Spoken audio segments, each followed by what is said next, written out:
Guarantee though, like one of his friend comes over, he's like, you know what's gonna happen? He's like, in a year, 2 years from now, you'll be able to find these everywhere for nothing because nobody will be able to sell them. And he's like, you're fucking right, Roy. He's like, fucking right. And he's like, I hate this shit. And he walked out. And God bless him. God bless him. Because this goes right into what my friend from the United Kingdom was talking about. I said the same thing to him. I said this. I told him about the rant. I told him about how things are around here, and he goes, you know what's funny? In London, wherever he is I forget where he is from. Let's just say London. I know he's probably gonna kick my ass right now. I'm from London. I'm from there. Anyway, he's like, dude. He's like, they have tons of those here. He's like, you could go in 3 months from now and they'd still have them.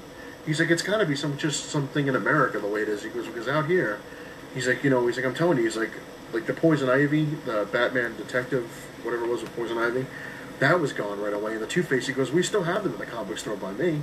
He's like, I was like, shit. He's like, if you want them, he's like, I'll grab them and I'll pull them aside and just send them to you. I'm like, but it's true, because like also back in the day, I'll date myself, but like books like these, okay, this is an exception. But even that, like the comic store that I worked at, they sold out of them quick because it was the only one comic store around. But other comic stores had a lot of these. They were overstocked with them. You could go in, like I said, when I went to Bailey's for the first time, this was about almost 4 or 5 months after this came out. I didn't even know Bailey's was Bailey's at the time. That's a long story, but anyway, they still had copies of this.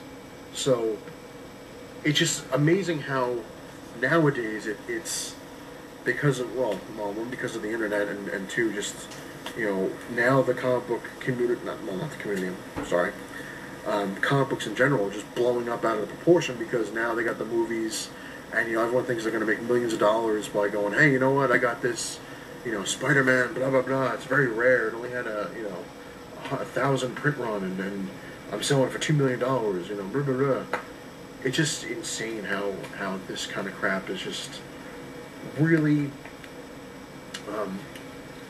I would say ruin the hobby more than a little, because it does piss me off that I can't go into a comic book store and get a book that I want, because I've sold a couple books down the line.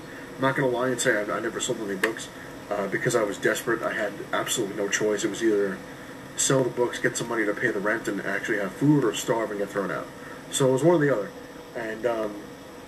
And a couple of the ones I remember selling because my mom needed medicine, and that's a no-brainer. It's you got to sell them. I needed the money. But I'm not selling them. I didn't sell them because I wanted to make a profit. I sold them because I needed to. Whereas now, thank God, I'm a little bit on the lucky side where I can collect them. I don't have to worry about right now.